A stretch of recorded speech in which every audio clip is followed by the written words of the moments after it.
Huli ang 7 Tsinong nakuhanan ng mahigit 100 milyong pisong halaga ng mga puslit umanong sigarilyo. Nakatutok si Marisol Abduraman.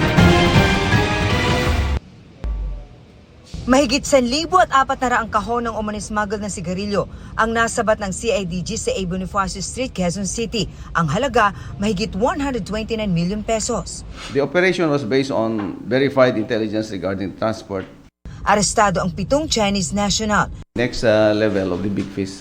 Kasi ang ka-communicate nila yung big fish na the Chinese themselves, the financier. Inaalam kung may mga record na ang mga ito sa bansa na konektado umano sa iba pang grupo na nag-ooperate sa Luzon. Aminadong HPG na hamon sa kanilang pagsawata sa pagpupuslit ng mga smuggled o unregistered na mga sigarilyo dahil may mga sangkot silang kasamahan sa security forces. May high-ranking officer. Very lucrative. Patuloy ang follow-up operation para matukoy ang iba pang kasama ng grupo na wala pang pahayag sa ngayon. Kasalukuyan nakapiit sa HPG ang mga suspect.